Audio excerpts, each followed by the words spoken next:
नमस्कार दोस्तों, मैं कश्यप स्वागत करता हूं आप सभी का आहट एक अनहोनी की में। दोस्तों, राजस्थान के जयपुर ज़िले से करीब 80 किलोमीटर दूर अलवर ज़िले में स्थित भानगढ़ का किला लोगों के लिए हमेशा से कौतूहल का विषय रहा है। इस किले से कुछ किलोमीटर की दूरी पर ही सरिस्का नेशनल पार्क स्थित है।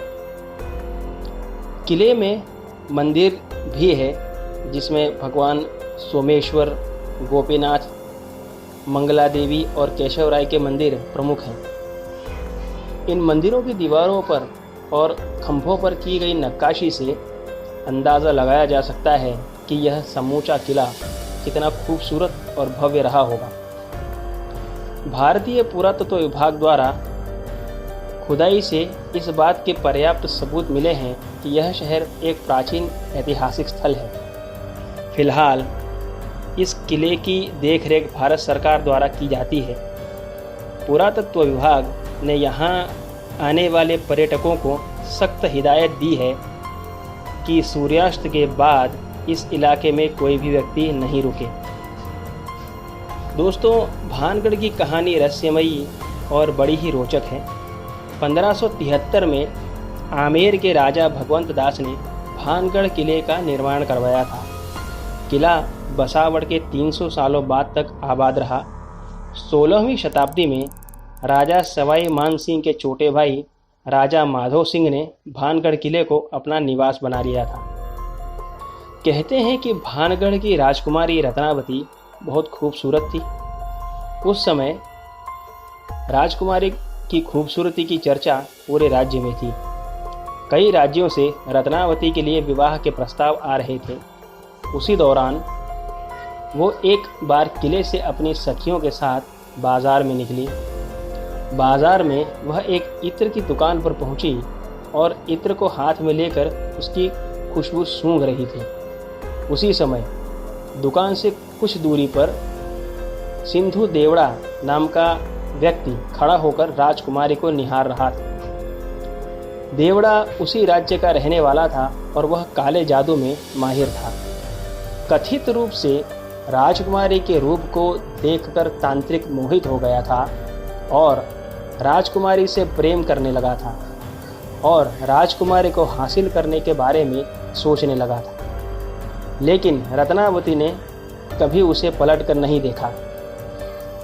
जिस दुकान से राजकुमारी के लिए इत्र जाता था, उसने उस दुकान में जाकर रत्नावती को भेजे जाने वाली इत्र की बोतल पर काला जादू कर उस पर वशीकरण मंत्र का प्रयोग किया। जब राजकुमारी को पता चल गया तो उसने इत्र की शीशी पास ही एक पत्थर पर फेंक दी। इससे शीशी टूट गई और इत्र बिखर गया। काला जादू होने के कारण पत्थर सिंधु देवड़ा के पीछे हो गया और उसे कुचल डाला। सिंधु देवड़ा तो मर गया, लेकिन मरने से पहले उस तांत्रिक ने श्राप दिया कि इस किले में रहने वाले सभी लोग जल्द ही मर जाएंगे और तुम्हारा जन्म नहीं लेंगे। उनकी आत्मा इस किले में ही भटकती रहेगी। आज 21वीं सदी में भी लोगों में इस बात को लेकर भय है कि भानगढ़ में भूतों का निवास है। सूर्यास्त के बाद यहाँ प्रवेश करना वर्जित है और यह भारतीय पुरातत्व सर्वेक्षण ने इस चीज़ के ऊपर बोर्ड भी लगाया है। दोस्तों, भानगढ़ की कहानी आपको संक्षेप में सुनाकर आइए अब चलते हैं हमारी कहानी की ओर। दोस्तों, जैसे आजकल ट्रेंड निकला है कि भूतों की जगह पर जाकर के इन्वेस्टिगेट करो कि यहाँ भूत है या नहीं। अब ये सारी चैनल वाले क्या जतलाना चाहते हैं यह मैं नहीं जानता, लेकिन एक बात तय है कि भूतों के ना होने पर हम कोई भी बात दावे से नहीं कह सकते। भूत पिशाच निकट नहीं आवे, महावीर जब नाम सुनावे। ये हनुमान चालीसा की चौपाई भी कहती है कि भूत पिशाच होते हैं। चलिए इस बात पर एक अलग वीडियो बनाऊंगा। अभी तो ऐसे ही दो मित्रों की बात कहनी है जिनकी विचारधारा भानगढ़ जाने के बाद बदल चुकी है। दोस्तों, नाम बदलकर कहानी शुरू करते हैं। कपिल और रवि दो दोस्त काफ़ी हिम्मती थे और वो काफ़ी भूतहा जगहों पर जाकर वीडियो बना चुके थे, जहां उन्होंने अपने अनुभव से यह सिद्ध करने की कोशिश की कि भूत नहीं होते। दोस्तों, अपनी एक ऐसी ही कड़ी में उन्होंने भानगढ़ के किले के बारे में जाकर के वीडियो बनाने का सोचा। दोनों जयपुर होते हुए शाम को करीब 4 बजे भानगढ़ के किले में दाखिल हुए, जहां से उन्हें 6 बजे के पहले निकल जाना था।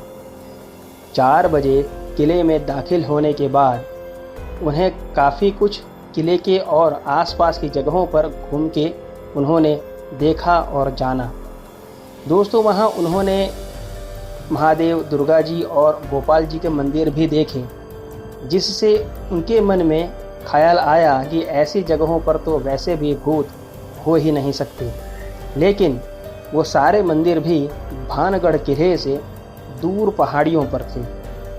शाम को 6 बजे के बाद दोनों दोस्त और कैमरामैन एक जगह पर छुप गए जहां से उन्हें कोई देख ना ले, और अच्छी तरह से तफ्तीश करने के बाद दोनों ने अपनी शूटिंग शुरू की। दोस्तों, शुरुआती शूटिंग के दौरान उन्हें कुछ अजीब नहीं लगा, लेकिन रात को करीब 1 बजे से उन्हें अचानक से पायल की आवाज़ सुनाई दी, जैसे कोई ऊपर से नीचे आ रहा हो। फिर से अचानक से काफ़ी सारी पायलों की आवाज़ सुनाई देने लगी। तब उन लोगों ने ढूंढना शुरू किया कि ये आवाज़ें कहाँ से आ रही हैं, जो यहाँ चल रहा है, लेकिन उन्हें कुछ पता नहीं चला। तभी उन्होंने देखा कि एक परछाई उनके पीछे से गुजरी और तालाब की ओर गई। तब वे सब भी उसके पीछे तालाब की ओर गए। दोस्तों, उन्हें पानी में कुछ गिरने की आवाज़ आई, जैसे कोई पानी में ज़ोर से कूदा हो। तब अचानक से उन्हें एक हाथ दिखाई दिया और कैमरे की लाइट में वह हाथ साफ साफ दिखाई दे रहा था। फिर वह हाथ उन्हीं लोगों की तरफ बढ़ने लगा। तब वे तीनों डर गए कि कुछ गलत हो रहा है उनके साथ। तब वे तीनों भागने लगे वहाँ से पहाड़ी की ओर, जहाँ उन्होंने मंदिर देखे थे। दोस्तों, तभी उनके पीछे घुंघरूओं की आवाज़ काफ़ी तेज़ हो गई और उन्हें लगा जैसे वे सब अब मर ही जाएंगी। लेकिन भागते भागते माता रानी के मंदिर तक पहुंच जाने के बाद आवाज़ आना बंद हो गई, और जब वे लोग मंदिर के अंदर घुस गए तब उन्हें कुछ सुरक्षा का एहसास हुआ। लेकिन सारी रात उन्हें ऐसा लग रहा था मानो कि कोई उन्हें बाहर उनका नाम लेकर बुला रहा हो। सूर्योदय की किरण मंदिर में पड़ने के बाद तीनों वहां से निकलकर भागते हैं, और जहां उन्होंने गाड़ी पार्क की थी अपनी, वहां जाकर उन्होंने कैमरा चेक किया कि रात की फुटेज उन्हें मिल जाएगी। लेकिन उन्हें बड़ा आश्चर्य हुआ कि दिन की शूटिंग के अलावा रात की कोई फुटेज उनके कैमरे में नहीं थी। दोस्तों, उसी दिन से उन दोनों मित्रों और कैमरामैन ने हॉन्टेड जगहों पर शूटिंग करना बंद कर दिया। दोस्तों, तो ये थी हमारी कहानी भानगढ़ के किले से संबंधित। आप लोगों को ये कहानी कैसी लगी, आप मुझे ज़रूर से कमेंट बॉक्स में बताइएगा।